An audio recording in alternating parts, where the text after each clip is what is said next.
നമസ്കാരം സുഹൃത്തുക്കളെ, ജോയാണ്. ഈ പാട്ട് കേട്ടല്ലോ അല്ലേ?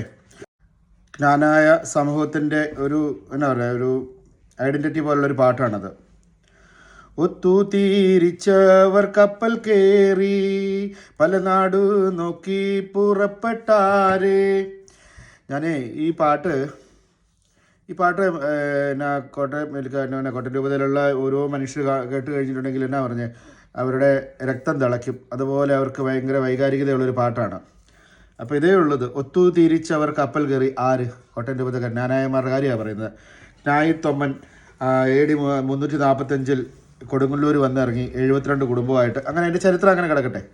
ഞാനിപ്പോൾ ഈ പറയാൻ വന്നതേ, നമ്മുടെ കഴിഞ്ഞ ദിവസം മരിച്ചുപോയ ട്രെയിൻ ട്രാക്കിൽ പോയി നിന്ന് കെട്ടിപ്പിടിച്ച് മരിച്ച ഷൈനിയും അവരുടെ 2 കുഞ്ഞുങ്ങളെയും ബന്ധപ്പെട്ട ഒരു കാര്യം സംസാരിക്കാനായിട്ട് വന്നതാണ്. ഞാൻ കഴിഞ്ഞ ദിവസം സംസാരിച്ചായിരുന്നെങ്കിലും ഞാനിപ്പോൾ ഈ സംസാരിക്കുന്നത് കോട്ടയം രൂപതയിലുള്ള ഓരോ കുടുംബാംഗങ്ങളും കേട്ടിരുന്നെങ്കിൽ എന്ന് ഞാൻ വിനീതമായിട്ട് ആഗ്രഹിക്കുകയാണ്.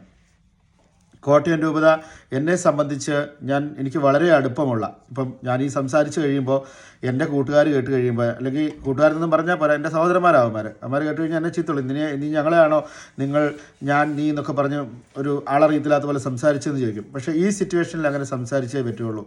എനിക്ക് കോട്ടയം രൂപതേനെ ഇങ്ങനെ പുറത്ത് നിന്ന് നോക്കിയിട്ട് ഇങ്ങനെ നിങ്ങളെന്ന് വിളിച്ച് എനിക്ക് സംസാരിക്കേണ്ടതായിട്ട് വരുന്നു. മരിച്ചുപോയ നമ്മുടെ പിതാവ് കുര്യാക്കോസ് കുന്നശ്ശേരി പിതാവ്, അദ്ദേഹത്തിൻ്റെ ഒരു ലേഖനമായിരുന്നോ അതോ അദ്ദേഹത്തിൻ്റെ ഒരു ടോക്കാണെന്ന് എനിക്ക് ഓർമ്മയില്ല. ആ കാലത്ത് ഞാൻ കേട്ടൊരു കാര്യമാണ്, കോട്ടയം രൂപതയ്ക്ക് ഒരു എംബ്ലം വേണമെന്ന് ചിന്തിക്കുന്നുണ്ടെങ്കിൽ ഞാൻ പറയുക, പിതാവ് പറഞ്ഞ കാര്യമാണ്, ഞാൻ പറയുക അത് സിറിഞ്ച് ഏന്തിയ ഒരു വനിതയായിരിക്കും എന്നാണ് അദ്ദേഹം പറഞ്ഞത്. കാരണം കോട്ടയം രൂപതയിലെ എല്ലാ കുടുംബങ്ങളും, ഒട്ടുമിക്ക എല്ലാ കുടുംബങ്ങളിലും നേഴ്സുമാരാണുള്ളത്. അവരാണ് ആ രൂപതയിലെ കുടുംബാംഗങ്ങൾ എല്ലാവരും തന്നെ എന്നാ പറഞ്ഞാൽ സമ്പന്നമായി മാറാനുണ്ടായ കാരണം അവരാണ് ഏറ്റവും കൂടുതൽ വിദേശത്ത്. അതിനെയൊക്കെ കണ്ടതിന് ശേഷം മറ്റു പലരും ഈ പറഞ്ഞ നേഴ്സിംഗ് പ്രൊഫഷനായിട്ട് തിരഞ്ഞെടുത്തത് പോലും. പല രൂപതയിലൊക്കെയുള്ള ആൾക്കാർ പഠിച്ചും ഇങ്ങനെയൊക്കെ നിൽക്കുമായിരുന്നു. പക്ഷേ ഈ കോട്ടയം രൂപതയുടെ ഈ ഉയർച്ച, ഈ നേഴ്സുമാർ പുറത്തു പോയി വിദേശ നാണ്യം നേരുന്നു, അവർ വിദേശത്ത് പോയി താമസിക്കുന്നു, അങ്ങനെയുള്ള എല്ലാ ആഢ്യത്വവും കണ്ടിട്ട് അതിനെ ഫോളോ ചെയ്തതാണ് മറ്റ് പറയുന്ന ആൾക്കാരൊക്കെ. ഞാനിപ്പോൾ ഈ പറഞ്ഞു വരുന്നത്, ഇപ്പോൾ ഈ പാട്ട് പാടിയല്ലോ, AD 345 വന്നിറങ്ങിയ കുടുംബം എന്ന് പറഞ്ഞ് ഊറ്റം കൊള്ളുന്ന ഈ കോട്ടയം രൂപതയിലെ എൻ്റെ ഓരോ സുഹൃത്തുക്കളോടും, അല്ലെ എൻ്റെ പ്രിയപ്പെട്ട ഓരോ വ്യക്തികളോടും എൻ്റെ ചോദ്യമാണ്, ആ കുടുംബത്തിൽ നിന്ന് ഞങ്ങൾക്കാരുമില്ല എന്ന് പറഞ്ഞ് ട്രെയിൻ ട്രാക്കിലേക്ക് നടന്ന് ഷൈനിയും മക്കളും പോയി. ഞാൻ ചോദ്യം ചെയ്യുമല്ലോ കേട്ടോ, കൈ തൊഴുത് പറയുക, എൻ്റെ ആശങ്ക പറയുക, എൻ്റെ സങ്കടം എൻ്റെ നിലവിളി നിങ്ങളോട് അറിയിക്കുകയാണ്. കാരണം എനിക്കറിയാവുന്ന കോട്ടയം രൂപതക്കാരിങ്ങനെയല്ല. ഇപ്പോൾ ഒരു 10-20 വർഷമായിട്ട് നമ്മളൊക്കെ നാട്ടിൽ നിന്ന് പോകുന്ന പല ചേഞ്ചസ് ഞാൻ നാട്ടിൽ കണ്ടു. ആൾക്കാരെല്ലാവരും മാറി, പല രീതിയിൽ മാറി. കോട്ടയം രൂപതയൊക്കെ ഇപ്പം ഞാൻ പറഞ്ഞില്ലേ, നമ്മൾ ഏറ്റവും സ്നേഹിക്കുന്ന ഒരു സ്ഥലത്തു നിന്ന് ഒരു പ്രശ്നം വരുമ്പോൾ നമ്മൾ പറയും കോട്ടയം രൂപതയ്ക്കൊന്നും ഇങ്ങനൊരു, കോട്ടയം രൂപത എന്ന് പറയുന്നത് ഞാൻ കോട്ടയം രൂപതയിലെ ഓരോ കുടുംബാംഗങ്ങളെ ചൂണ്ടിയാണ് പറയുന്നത് കേട്ടോ. ആ മനുഷ്യരെ, ആ സമൂഹത്തെയാണ് ഞാൻ പറഞ്ഞത്, അല്ലാതെ രൂപതയുടെ അഡ്മിനിസ്ട്രേഷനോ അല്ല ഞാൻ ഉദ്ദേശിക്കുന്നത്. കോട്ടയം രൂപതയിലെ ഓരോ കുടുംബാംഗങ്ങളോടും ഞാൻ ചോദിക്കുക. കാരണം എന്നാ പറയുന്നത്, ഞങ്ങളൊക്കെ കണ്ടിരിക്കുന്ന, അല്ലെങ്കിൽ ഞങ്ങളൊക്കെ എക്സ്പീരിയൻസ് ചെയ്തിരിക്കുന്ന കോട്ടയം രൂപതക്കാർ ഇങ്ങനെയല്ല. കോട്ടയം രൂപതക്കാർ ഒന്നിനൊന്നെന്ന് പറയുന്ന പോലെ ഒരാൾ മറ്റുള്ളവരെ സഹായിക്കാൻ ഇതുപോലെ കൈ അയച്ച് സഹായിക്കുന്ന, ഇതുപോലെ സ്നേഹമുള്ള മനുഷ്യർ എനിക്ക് വേറെ ആൾക്കാരുണ്ടോയെന്ന് അറിയത്തില്ല. കാരണം ഞാൻ ഉഴവൂർ കോളേജിൽ പഠിച്ചതാണ്.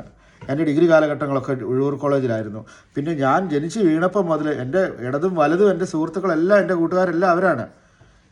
അപ്പോൾ അവന്മാർ ചോദിക്കും, നീ എന്നാ ഞങ്ങളെ ഇവരെന്ന് പറയുന്നത്? അങ്ങനെ പറയത്തില്ല. അതുപോലെ കുടുംബത്തിനകത്തിരിക്കുന്ന ആൾക്കാരാന്നേ, അവരുണ്ടാക്കി തന്ന വഴിയിലൂടെ സഞ്ചരിച്ചാണ് ഞാനൊക്കെ ഇവിടെ എത്തിയത്. എൻ്റെ ഏറ്റവും വലിയ സുഹൃത്തെന്ന് പറയാം, എൻ്റെ ഏറ്റവും വലിയ സഹോദരനും സുഹൃത്തും എല്ലാം ഷിബു ജോൺ കൂടത്തിനാൽ ഇവിടെ ലീഡ്സിൽ താമസിക്കുന്നുണ്ട്. അതിനൊക്കെ എന്നാ പറയുന്നത്, അതിനൊക്കെ ആ ബന്ധത്തിനെ ഒന്നും നിർവചിക്കാൻ പറ്റാത്ത രീതിയിലുള്ളൊരു ബന്ധമാണതൊക്കെ. അപ്പോൾ അത് കോട്ടയം രൂപതയാണോ പാലാ രൂപതയാണോ എന്നുള്ള ബന്ധമൊന്നും അവിടെ ഇല്ല. പക്ഷേ ഇന്ന് ഈ സാഹചര്യത്തിൽ ഇത് പറയുന്നത് എന്തുകൊണ്ടെന്നറിയോ, എല്ലാത്തിനും ആ ഒരു സെറ്റപ്പ് അങ്ങനെയാണല്ലോ. ഈ ഒരു 72 കുടുംബം കടന്നു വന്നുവെന്നും അതിൻ്റെ ആഢ്യത്വത്തിലും അതിൻ്റെ ഒരു പ്രൗഢിയിലും അതിൻ്റെ കഷ്ടപ്പാടിലും ജീവിച്ച ഈ സമൂഹം മറ്റുള്ളവർക്ക് മാതൃകയാകുന്നൊരു സമൂഹം. ഞാൻ പറഞ്ഞില്ലേ, സ്നേഹത്തിൻ്റെ കാര്യത്തിലും മറ്റുള്ളവരെ സഹായിക്കുന്ന കാര്യത്തിലുമൊക്കെ ഇതുപോലെ ഒരു നല്ലൊരു സമൂഹം ഇല്ല വേറെ. പക്ഷേ നിങ്ങൾക്ക് എന്തു പറ്റി? ഇന്ന് നിങ്ങൾക്ക് എന്തു പറ്റി? സിസ്റ്റർ അഭയയ്ക്ക് ശേഷം ഇതാണ്ട് കോട്ടയം രൂപതയുടെ മേത്തേക്ക് വീണിരിക്കുന്ന കളങ്കമാണ് ഈ ചോരയാണിത്. ഒറ്റ ചോരയാണല്ലോ. ഈ ചോര എങ്ങോട്ടും പോകാൻ സമ്മതിക്കില്ലല്ലോ കോട്ടയം രൂപതക്കാർ.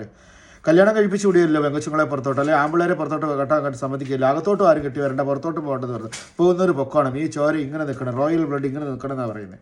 ആയിക്കോട്ടെ, ഏതാണ്ട് റോയൽ ബ്ലഡാണ്ട് ഇവിടെ ചിന്തിയിരിക്കുന്നു. ഇത് അറിഞ്ഞില്ലെന്നാണോ നിങ്ങൾ പറയുന്നത്?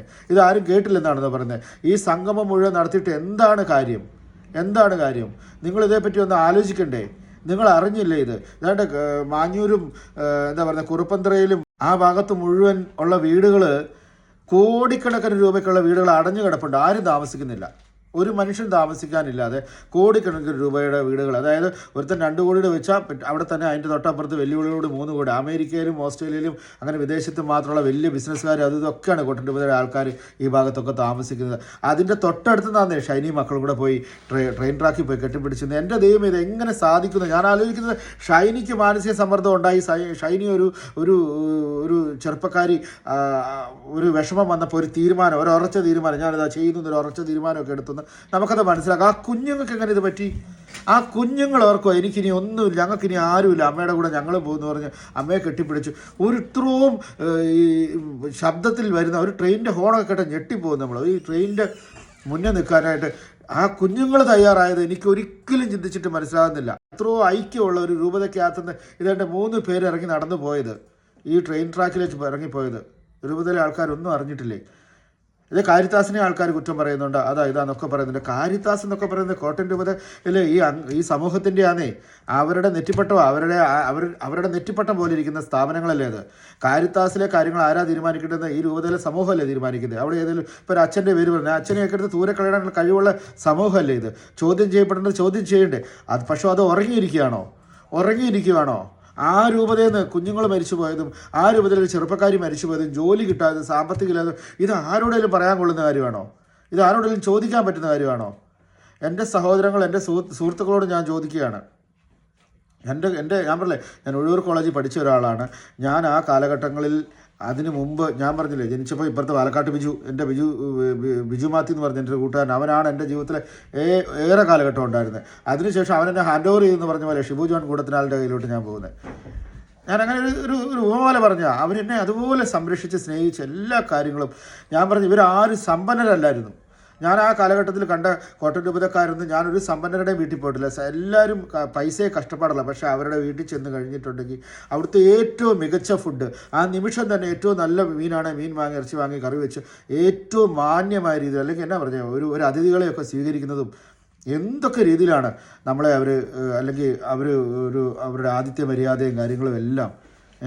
മറ്റുള്ള ആൾക്കാർ, ഞാൻ ഈ അടുത്ത് ഇടപഴകിയ കുടുംബങ്ങളിലൊക്കെ എനിക്കറിയാവുന്ന അവർ മറ്റുള്ള ആളുകളോട് സഹകരിക്കുന്നതും അല്ലെങ്കിൽ വേറൊരാളുടെ വേദന കേൾക്കുമ്പോഴൊക്കെ ഉണ്ടാഞ്ഞിട്ടല്ല, അവരുടെ അതിന് മാത്രം പണം ആ കാലഘട്ടത്തിലില്ല. പക്ഷെ അവരെന്തോ ഒരു സഹായമാണ് ചെയ്തുകൊണ്ടിരുന്നത്. അവരെന്തോ ഒരു മനുഷ്യൻ്റെ മനസ്സ് കാണുന്നവരായിരുന്നു. പക്ഷേ ഇന്ന് പൈസ നിറഞ്ഞല്ലോ കോട്ടയം രൂപതയിലെ എല്ലാ ആളുകൾക്കും. പൈസ ഇഷ്ടം പോലെ ആയല്ലോ, വീടുകൾ ഇഷ്ടം പോലെ ആയല്ലോ, എല്ലാവരും വിദേശ നാണ്യങ്ങൾ ഇഷ്ടം പോലെ നേടി, എല്ലാവരും അതിസമ്പന്നരായപ്പോഴാണോ ഈ ഒത്തൊരുമ മറന്നുപോയത്? ഞായിത്തോമ്മൻ്റെ കൂടെ 72 കുടുംബം വന്നു എന്നത് കല്യാണത്തിന് മാത്രം വെക്കാനുള്ളൊരു പാട്ടായിരുന്നില്ല സഹോദരങ്ങളെ.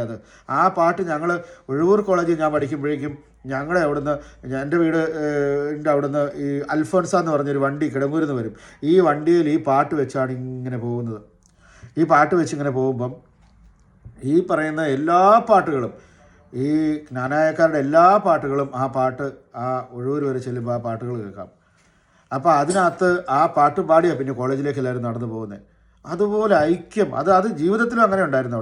അവിടെ അങ്ങനെ പ്രശ്നം ഉണ്ടായിരുന്നില്ല. അതാണ് ഞാൻ പറഞ്ഞത്. പിന്നെ തെക്കനാണോ വടക്കനാണോ അല്ലെ ഹിന്ദു ആണോ അതൊന്നും ചിന്തിക്കാതെ ഒരാൾക്കൊരു പ്രശ്നം ഉണ്ടെങ്കിൽ വളരെ കാര്യമായിട്ട് ഞാനിപ്പോഴും പറയുകയാണ്, ഈ സംഗമം നടത്തിക്കുമോ നിങ്ങൾ സംഗമം നടത്തിക്കുമോ? നിങ്ങൾ ഈ പറയുന്ന ആർഭാടങ്ങളിലും അല്ലെങ്കിൽ ഈ പിന്നെ പ്രൗഢി എല്ലാം വിളിച്ചോതി നിങ്ങളെല്ലാം നടത്തിക്കുമോ? പക്ഷേ ആകെ ഇതിന് മാത്രം വലിയ കണ്ടെത്താത്ത ദൂരത്തേക്ക് കിടക്കുന്ന അത്ര വലിയ വിശാലമായൊരു സമൂഹമല്ലല്ലോ.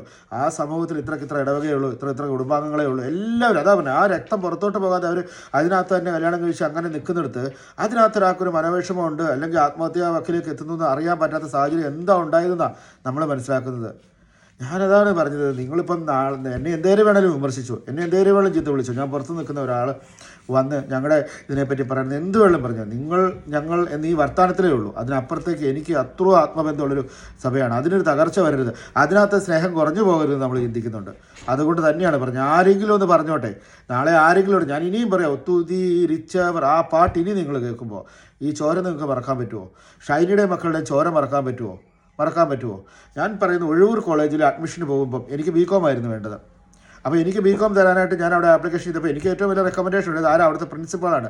അദ്ദേഹത്തിന് വീട്ടിൽ ചെന്ന് അങ്ങനെ നിൽക്കുമ്പോഴേക്കും അയ്യോ എനിക്ക് BCom തരാൻ പറ്റത്തില്ല, അവന്മാർ ഞങ്ങളുടെ പിള്ളേരുണ്ടെന്ന് പറഞ്ഞു. ഞങ്ങളുടെ പിള്ളേരുണ്ട്, കോട്ടയം രൂപതക്കാർ നിൽക്കുമ്പോൾ പിള്ളേർ നിൽക്കുക, അത് കഴിഞ്ഞിട്ട് നിനക്ക് തരാൻ പറ്റില്ല, അല്ലെങ്കിൽ അവരെല്ലാം കൂടെ എന്നെ കത്തിക്കും. ഇങ്ങനെയാണ് എന്നോട് പറഞ്ഞത്. KM സാർ പറഞ്ഞാണ്. ഞാനും അപ്പച്ചനും അദ്ദേഹത്തിൻ്റെ വീട്ടിൽ കാര്യം ചെന്ന് സംസാരിച്ചപ്പം എങ്ങനെ. അപ്പോൾ ആ സ്ഥാപനം, അതായത് ഒഴൂർ കോളേജിൽ അവരുടെ പിള്ളേർ പഠിക്കാനുള്ളതാണ്, അവരുടെ ആൾക്കാർ ജോലി ചെയ്യാനുള്ളതാണ്. അത് കഴിഞ്ഞിട്ടാണ് പുറത്തോട്ടുള്ളത്. കാരിത്താസ് എന്ന് പറഞ്ഞ സ്ഥാപനത്തിലൊക്കെ ഇത് കഴിഞ്ഞിട്ട് മതിയെന്നേ. കൺസെഷനും അല്ലെങ്കിൽ അതിൻ്റെ പ്രയോറിറ്റി കൊടുക്കേണ്ട ആൾക്കാർ ആരാ? അവർ തന്നെയാന്നേ. കോട്ടയം രൂപതാർ കഴിഞ്ഞിട്ടില്ല അടുത്ത ആൾക്കാർ എടുക്കേണ്ടതുള്ളൂ. അത് കഴിഞ്ഞിട്ട് നിങ്ങൾ എക്സ്പീരിയൻസിനുള്ളവരും മിടുക്കലൊക്കെ എടുത്ത് നോക്കുന്നേ. അവരെ ഒന്ന് സഹകരിപ്പിക്കുക, അവരെ നോക്ക്. അത് കഴിഞ്ഞിട്ടല്ലേ, രൂപതയുടെ അല്ലേ ഈ കോട്ടയം രൂപതയുടെ അല്ലെങ്കിൽ ജ്ഞാനായക്കാരുടെ അല്ലേ ഈ സ്ഥാപനങ്ങളൊക്കെ ഉള്ളത്. ഒഴൂർ കോളേജ് ആയാലും മറ്റേ രാജപുരത്തെ കോളേജും അത് അങ്ങനെ സ്ഥാപനങ്ങളെല്ലാം ഉണ്ടായത് അത് ഈ സമൂഹം ഉണ്ടാക്കിയത്, ഈ സമൂഹത്തിന് വേണ്ടി അവരായിട്ട് നിർമ്മിച്ച് വെച്ചിരിക്കുന്നത്, അല്ലെങ്കിൽ അവരുടെ ഫണ്ട് കൊണ്ട് ഉണ്ടാക്കിയിരിക്കുന്നതല്ലേ. അപ്പോൾ അതിനകത്തൊരു ജോലി വേണ്ട ഒരു സാഹചര്യം വരുമ്പോഴേക്കും ആ ഷൈനിക്ക് വേറെ എവിടെയാണ് പിന്നെ പോകേണ്ടത്? ഏറ്റവും കൂടുതൽ അവിടെ തന്നെയല്ലേ കൊടുക്കേണ്ടതുള്ളത്. അതിനകത്ത് ശരി തെറ്റുകൾ ഇപ്പോൾ അവരുടെ സർക്കുലറൊക്കെ ഇറങ്ങിയിരിക്കുന്നത് നമ്മൾ കണ്ടായിരുന്നു കാരിത്താസിൻ്റെ. അതിൻ്റെയൊക്കെ ഉത്തരം ഞാൻ പറഞ്ഞില്ലേ, കാരിത്താസിൻ്റെ അഡ്മിനിസ്ട്രേഷനിൽ ഇരിക്കുന്ന ആൾക്കാരെ ശരിയാണോ തെറ്റാണോ ഈ സമൂഹമാണ് ചോദ്യം ചെയ്യേണ്ടത്, അവരുടെ അല്ലേ ഇത്. അതിനകത്തുനിന്ന് ഈ ചോര ചെതറിയത് ഞാനിപ്പോൾ റോയൽ ബ്ലഡ് എന്ന് അവകാശപ്പെടുന്നവരോട് ചോദിക്കുക, ആ റോയൽ ബ്ലഡ് റെയിൽവേ പാളത്തിൽ ചെതറി കിടക്കുന്നു. ഞങ്ങളുടെയൊക്കെ മേത്തത് വീണു, ഉറക്കം നഷ്ടപ്പെട്ടു 2 ദിവസം. ആ കുഞ്ഞുങ്ങൾ പോയി നിന്ന് ഇന്നും ചെയ്യുമേ ചിന്തിക്കാൻ പറ്റുന്നില്ല. എങ്ങനെ സംഭവിച്ചത് ചിന്തിച്ചു പോവുക. അപ്പോൾ അതിനകത്ത് അവളുടെ കിട്ടിയോ കുഴപ്പക്കാരനായിരുന്നു. ഞാൻ പറഞ്ഞു, ഈ സഭയിലെ ആൾക്കാരെയൊക്കെ നമുക്കൊക്കെ അല്ല, ഈ കൂട്ടായ്മയിലെ ആൾക്കാരെ നമുക്കറിയാവുന്ന ഈ സമൂഹത്തിൻ്റെ ആൾക്കാരെ നിങ്ങൾ വിചാരിച്ചാൽ നടക്കാത്ത കാര്യം അല്ലായിരുന്നു. ഇത് ഇത്രത്തോളം കൊണ്ടെത്തിച്ചല്ലോ.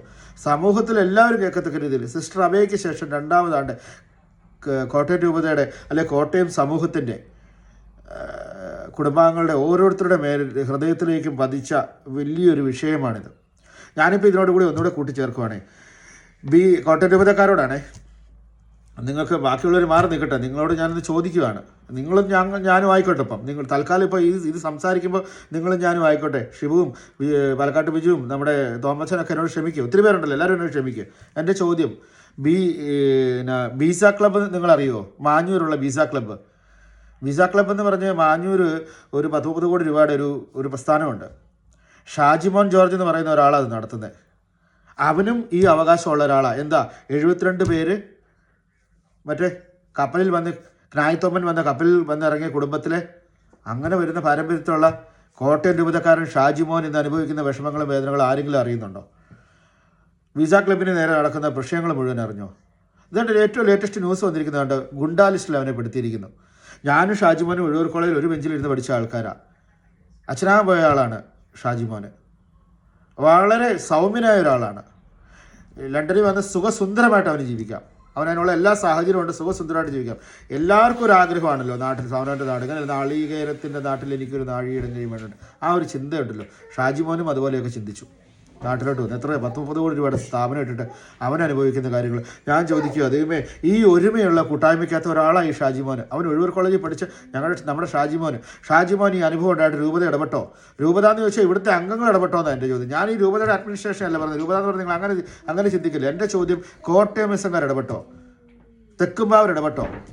അവന് നമ്മുടെ ഷാജിമോൻ്റെ പ്രസ്ഥാനം കേട്ടോ. പണ്ടാണ് ഈ അഭിമാനം ഉണ്ടായിരുന്നേ. നമ്മുടെ പിള്ളേർ എവിടെ പോയി, നമ്മുടെ അച്ഛനാന്നൊക്കെ പറഞ്ഞ് ഞാൻ സഭയ്ക്കകത്ത് എന്നെ ജനിച്ച് ജീവിച്ചെന്ന് പറയുന്ന പോലെ വളർന്ന ഒരാളല്ലേ ഷാജിമോൻ. മാഞ്ഞൂരാണ് കൊണ്ട് വെച്ചിരിക്കുന്നത്. മാഞ്ഞൂർ അത്രയും വലിയൊരു പ്രസ്ഥാനം നടക്കുക. അവൻ്റെ പേരിൽ അതിനുണ്ടാകുന്ന വിഷയങ്ങൾ നിങ്ങൾ ആരും ഒന്നും അറിഞ്ഞില്ല. അവിടെ ഏഷ്യാനെറ്റിൽ അവിടെ ഇവിടെ വഴി കിടക്കുന്നു, അടി കൊള്ളുന്നു, എന്തൊക്കെ ഏറ്റവും ലേറ്റസ്റ്റ് പറയാം. അവൻ ഗുണ്ടാലിസ്റ്റ് വിടാം. അവൻ എന്നെ ബസ് കത്തിച്ചോ, ഉള്ളൂർ കോളേജ് പ്രിൻസിപ്പാളിനെ കുത്തിയോ, ഇപ്പോൾ ഈ പിള്ളേരെ കാണിക്കുന്നത് എന്നാ ചെയ്തെന്നാ ഞാൻ പറയാം. ഏറ്റവും സൗമ്യമായിട്ടുള്ള ഒരാളാണ് ഞാൻ. ഷാജിയായിട്ട് സംസാരിക്കുന്ന കാര്യങ്ങളാണ്. എടാ നമ്മുടെ രൂപതയിലെ ആരും നിന്നെ സഹായിക്കുന്നില്ലടാ, അവരൊന്നും ആരും ഒരു പ്രസ്താവന പോലും ഇറക്കുന്നില്ല, ഒരു സഹായഹസ്ത അവനില്ലല്ലോ. അവൻ തകർന്ന നാളെ അവനും ഇതുപോലെ ആപത്തുണ്ടായി കഴിഞ്ഞിട്ടാണ് നമ്മളിത് സംസാരിക്കേണ്ട കാര്യമുണ്ടോ? എൻ്റെ കോട്ടയം രൂപതയിലെ ഓരോ ആൾക്കാരോടും ഞാൻ പറയാം, രൂപതക്കാരെ ഞാൻ നിങ്ങളോട് പറയാം, ഷാജിമൻ ജോർജ് എന്ന് പറയുന്ന സഹോദരന് വലിയ പ്രശ്നങ്ങളുണ്ട്. അവൻ ഒരുപാട് മാനസിക സംഘർഷത്തിലൂടെ പോകുന്നത്. അവനിനി എന്തെങ്കിലും തെറ്റ് രൂപതയിലെ ആരെങ്കിലും അംഗീകരിച്ചില്ലെന്നോ മിണ്ടിയില്ലെന്നോ അതൊന്നും നിങ്ങൾ നോക്കരുത്. നിങ്ങൾ ഈ പറയുന്ന റോയൽ ബഡിലെ ആളല്ലേ, അവൻ ഈ അനുഭവിക്കുന്ന ഈ സാഹചര്യത്തിനെ നിങ്ങളൊന്ന് അതെന്താണെന്ന് സംസാരിച്ച്, അല്ലെങ്കിൽ അദ്ദേഹമായിട്ട് സംസാരിച്ച് അദ്ദേഹത്തിന് വലിയൊരു സഹായഹസ്തം നിങ്ങൾ കൊടുക്കണ്ടേ. അവൻ നശിച്ചു പോകുന്നത് കൊണ്ട് ആർക്കാ ഗുണമുള്ളത്? ആർക്കാ അതിനെ ക്ഷത വെക്കുന്നത്? പുറത്തുള്ളവർക്ക് അതങ്ങനെയൊക്കെ നടക്കേണ്ടത്. ഈ രൂപതയിൽ ഇറങ്ങി വന്ന വലിയൊരു സംരംഭമല്ലേ, അത് നിലനിർത്തണ്ടേ. അപ്പം ഞാനീ പറഞ്ഞതേ ഇപ്പം 1-2 ഇപ്പോൾ ഷാജിമാൻ്റെയൊക്കെ പേര് ഞാൻ എടുത്ത് പറഞ്ഞു, ഇത് ഷൈനിയുടെ പേരെടുത്ത് പറഞ്ഞു. എൻ്റെ സുഹൃത്തുക്കൾ ഇവിടെ കുറേ മനോവിഷം അനുഭവിക്കുന്ന ഒരുപാട് പേരുണ്ട്. ഞാൻ അവരോട് ചോദിക്കടാ, അതിങ്ങനെ പഴയ പോലെ ഒന്നും ഇല്ലടാ, കൂട്ടായ്മയും കാര്യമൊന്നുമില്ല, ഈ സംഗമവും കാര്യങ്ങളൊക്കെ ഉള്ളതെന്ന് പറഞ്ഞാൽ അങ്ങനെ അല്ലായിരുന്നു പണ്ട് അങ്ങനെ അല്ലായിരുന്നു കോട്ടയം രൂപതയിൽ. ഞാനൊരു 15 വർഷം ഒരു 20 വർഷ കാലഘട്ടത്തിൻ്റെ ഇടയിലുള്ള പഴയ കാര്യങ്ങളെ എനിക്കറിയത്തുള്ളൂ. ഇപ്പം ഇതുപോലെ മാറി എന്നുള്ളത് ഈ പെണ്ണും കൊച്ചുങ്ങളും മരിച്ചതോടുകൂടി എനിക്ക് മനസ്സിലായി ആ സഭയും എല്ലാവരെയും പോലെയൊക്കെ ആയി മാറിയെന്ന്. ആ സഭ അങ്ങനെ ആകാൻ പാടില്ല കേട്ടോ, അങ്ങനെ ആകരുതേ. ഇത്രയും നല്ലൊരു എന്നാ പറഞ്ഞ മനസാക്ഷിയുള്ള സമൂഹത്തിന് ഇങ്ങനെ ഒരു കൈക്കുറ്റപ്പാട് നിങ്ങളുടെ കയ്യിൽ നിന്ന് വരുന്നു, അല്ലെ നിങ്ങളിത് അറിഞ്ഞില്ല, നിങ്ങളിത് കേട്ടില്ല എന്ന് ഈ പറയുന്ന എവിടെ ഇരുന്നാൽ നിങ്ങൾ ഈ മഹാമാളികയുടെ മുകളിൽ ഇരുന്ന് പറയല്ലേ. നിങ്ങളുടെ കൂട്ടത്തിലുള്ള ഒരാളാണ്, നിങ്ങൾ വളരെ അവകാശപ്പെടുന്ന ആൾക്കാരാ. മറ്റുള്ളവർ അവിടുന്ന് ഇവിടുന്നും മറ്റു സമൂഹത്തിൽ എന്നാ പള്ളിയിലേക്ക് മറ്റേ മതത്തിൽ നിന്ന് വന്ന് ചേർന്നു, ഈ മതത്തിൽ നിന്ന് വന്ന് ചേർന്ന് പറയുന്ന പോലെയൊന്നും അല്ലല്ലോ അവിടെ നടക്കുന്നത്. എങ്ങനെയാണ് ഞങ്ങൾ ഒരു കുറേ കുടുംബാംഗങ്ങൾ ഒന്നിച്ച് വന്നാൽ ഞങ്ങൾ ഇന്നും ഒന്നാന്ന് പറയുന്നിടത്തുനിന്ന് ഞങ്ങൾക്ക് ആരുമില്ലെന്ന് പറഞ്ഞിട്ട് അഭയമില്ലാതെ ഒരു അമ്മയും 3 മക്കളും പോയി മരിച്ചതിന് നിങ്ങൾക്കൊരു ഉത്തരവും പറയാനില്ലേ? ആർക്കും ഉത്തരം കൊടുക്കുക, എനിക്ക് ഉത്തരം തരണ്ട കേട്ടോ. ഞാനൊരു സാധാരണക്കാരൻ, ഞാനൊരു പാവ മനുഷ്യനാണ് കേട്ടോ. എൻ്റെ നേരെ നിങ്ങൾ ആരും ചാടിക്കടിക്കണ്ട. നിങ്ങൾ സ്വയം ഒന്ന് ചോദിച്ചു നോക്ക്. ആർക്കെങ്കിലും അതായത് ഞാൻ പറയാം, ഏറ്റവും ലേറ്റസ്റ്റ് ഷാജിമാൻ അനുഭവിക്കുന്ന മനോവിഷമം നിങ്ങൾ അറിയുന്നുണ്ടോ? ഇതിൻ്റെയൊക്കെ ഉത്തരം എന്തായി തീരും? എന്നിട്ട് നിങ്ങൾ ഈ പാട്ടും വെച്ച് ഇങ്ങനെ കേട്ടോണ്ടിരുന്നിട്ട് എൻ്റെ കാര്യം ഇരിക്കുന്നത്? എന്നിട്ട് നിങ്ങൾ ഈ വർഷാവർഷ സംഗമം നടത്തിയിട്ട് എൻ്റെ കാര്യം ഇരിക്കുന്നത്? ഇത്രയും അതിദാരുണമായ മരണമാണ് നടന്നത്. അത് ഒഴിവാക്കാൻ പറ്റും. അത് ഒരിക്കലും കോട്ടയം രൂപതയിൽ ഉണ്ടാകാൻ പാടില്ലായിരുന്നു, ഉണ്ടാകുകയില്ലായിരുന്നത്. ഞാനെന്താ പറയുക, കോടികൾ കൊണ്ട് അനുമാനമാടുന്ന കുടുംബാംഗങ്ങളൊക്കെ ഉള്ള സ്ഥലമാണത്. കേരളത്തിലാണ് ഞാൻ പറഞ്ഞില്ലേ മത്സരമായില്ലേ ഇന്നിപ്പോൾ കോട്ടയം രൂപതയിലെ ആൾക്കാർ പഴയ പോലെ ഒന്നുമല്ല, അങ്ങോട്ടും ഇങ്ങോട്ടും മത്സരമായി. നീ 2 കോടിയുടെ വെച്ചാൽ ഞാൻ 3 കോടിയുടെ വെക്കും, അങ്ങനെയുള്ള വീടുകളും അതും ഇതും ഒക്കെ വെച്ചിരിക്കുക. അതിൻ്റെ നടുക്കൂടെ നടന്ന് ഷൈനി മക്കളും പോയി ട്രെയിൻ ട്രാക്കിൽ പോയി കെട്ടിപ്പിടിച്ച് നിന്നു. ഈ കുഞ്ഞുങ്ങൾ കൊതറി ഓടിയില്ലേ? ഇത്രയും അലറിപ്പാഞ്ഞ് ബഹളം ഉണ്ടാക്കി വരുന്ന ഈ ട്രെയിനിൻ്റെ മുന്നിൽ എങ്ങനെയാ കുഞ്ഞുങ്ങൾ നിന്നു? ഷൈനിയുടെ മനോവ്യാപാരം നമുക്ക് മനസ്സിലാക്കാം. കുഞ്ഞുങ്ങളോ ഞങ്ങളുടെ അമ്മയ്ക്ക് വേണ്ടിയിട്ട് ഓർത്തോ? ഇത്രയും വലിയ സമൂഹത്തിൽ ജനിച്ച റോയൽ ബ്ലഡിൽ ജനിച്ച പിള്ളേർക്ക് അങ്ങനെ അവർക്കൊന്നുമില്ലെന്ന് അവർ ചിന്തിച്ച് മരിച്ചുപോയോ? രൂപതക്കാർ ചിന്തിച്ച് നോക്കിത്, ഇത് ശരിയായിരുന്നു എന്ന് ചിന്തിച്ച് നോക്ക്. ഇത് ശരിയല്ലായിരുന്നു. എല്ലാവരും അവനവൻ്റെ എനിക്കെൻ്റെ കാര്യം എന്ന് ഒരിക്കലും നിങ്ങൾ ചിന്തിക്കല്ലേ. നിങ്ങൾ അങ്ങനത്തെ ഉള്ള ആൾക്കാരല്ലായിരുന്നു, നിങ്ങൾ അങ്ങനെ അല്ലായിരുന്നു. ഇതിപ്പോൾ ഈ രക്തം ഞാനതാ പറഞ്ഞത്. നമ്മൾ പിന്നെ അൽഫോൻസ എന്ന് പറഞ്ഞ ബസ്സിനെ പറ്റി പറഞ്ഞപ്പോൾ ഈ പാട്ട് കേട്ടാൽ തുള്ളിപ്പോകുമായിരുന്നു. ഇന്ന് ഈ പാട്ട് കേൾക്കുമ്പോൾ മനോവേഷമാണ്, പെട്ടെന്ന് ഇതൊക്കെയാണ് ഓർമ്മ വരുന്നത്.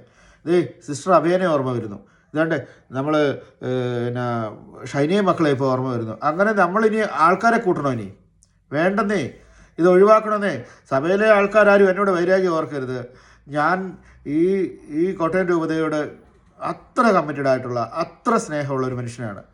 ഞാൻ പറഞ്ഞില്ല, എൻ്റെ എല്ലാ പ്രിയപ്പെട്ടവരും എന്നെ ഞാനാക്കിയ ആൾക്കാർ എന്തെങ്കിലും ഞാൻ ആയിട്ടുണ്ടെങ്കിൽ അതെൻ്റെ ഈ പറയുന്ന സഭയിലുള്ള ആൾക്കാരുടെ സ്നേഹവും സഹായവും അവരെന്നെ അതുപോലെ കൈവെള്ളെ കൊണ്ടുവന്നിട്ടുണ്ട്.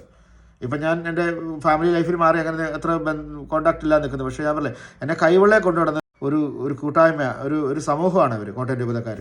അതിനകത്ത് അങ്ങനെ ഒരു വിഷമം എന്തെന്ന് പറയുമ്പോൾ തീർച്ചയായിട്ടും ഞാൻ നെഞ്ചു പൊടിഞ്ഞ് തന്നെയാണ് സംസാരിക്കുന്നത്. കോട്ടയം രൂപതയെ പോലുള്ള ഇത്രയും മനസാക്ഷിയുള്ള ഒരു സമൂഹത്തിനകത്തുനിന്ന് ഷൈനി മക്കൾ ഇറങ്ങി പോകേണ്ട ഒരു സാഹചര്യം വന്നത് അത് എന്തുകൊണ്ട് കോട്ടയം രൂപതയിലുള്ളവർ അറിഞ്ഞില്ല എന്നുള്ളത് നമ്മൾ അത്ഭുതപ്പെട്ടു പോവുക. ഒരു വൈദികൻ്റെ കാര്യമൊക്കെ പറഞ്ഞ് ഞാൻ കോട്ടയം രൂപതയിലൊക്കെ ആൺകുട്ടികളെ കണ്ടിട്ടുള്ള, നിങ്ങൾക്ക് വൈദികരും പ്രശ്നമില്ല, ആരും നിങ്ങളുടെ കാര്യങ്ങൾ തീരുമാനങ്ങൾ എടുക്കുക. എൻ്റെ കൂട്ടുകാരൻ ജിജോയ് ജോർജ് ഒക്കെ ഉണ്ടല്ലോ. ഞാൻ ഒരുപാട് കയറി ഇറങ്ങി നടന്ന കുടുംബങ്ങളും ഒരുപാട് അങ്ങോട്ടും ഇങ്ങോട്ടും സഹായങ്ങളും ഒക്കെ കൈപ്പറ്റി വളരെ ബന്ധമുള്ള ഒരു സമൂഹത്തിൽ ഇങ്ങനൊരു വിഷയം വന്നപ്പോൾ എനിക്ക് 2 വാക്ക് പറഞ്ഞില്ലെങ്കിലേ എനിക്ക് ഉറങ്ങാൻ പറ്റത്തില്ല. അത്രയേ ഉള്ളൂ. ആരോ ആയിരുന്നു എൻ്റെ മരിച്ചുപോയ ഷാനി മക്കളും, എൻ്റെ ആരോ ആയിരുന്നു. എനിക്ക് എനിക്കിത് പള്ളിയിൽ പോയിട്ട് കുർബാനയ്ക്ക് ഇരിക്കുമ്പോൾ പോലും എനിക്ക് ഒരു സമാധാനം കിട്ടുന്നുണ്ടായിരുന്നില്ല, ഒരു സമാധാനം. ഇത്രയും ഒച്ചയിൽ അലറിപ്പാഞ്ഞ് വരുന്ന ഒരു ട്രെയിനിൻ്റെ മുന്നിൽ നിൽക്കാൻ മാത്രം ധൈര്യം ഷൈനിക്കും മക്കൾക്കും ഉണ്ടായത് എങ്ങനെയാണ്? അത് ധൈര്യമല്ല, അവർക്ക് മുന്നോട്ട് ഇനി ഒന്നുമില്ല, ഒരു വഴിയില്ല. ഈ അലറിപ്പാഞ്ഞ് വരുന്ന ട്രെയിനൊന്നും അവർക്ക് ഒന്നും അല്ലാതായി മാറിപ്പോകുന്ന മാത്രം എന്ത് മനോവ്യാപാരമായിരുന്നു അവരുടെ മനസ്സിലുണ്ടായത്. അവരുടെ പുറകിൽ ഇത്രയും വലിയൊരു സഭയില്ലേ? ചോദ്യമാണ് ഇപ്പോൾ ഈ സംസാരിക്കാനായിട്ട് വന്നതിൻ്റെ കാരണം.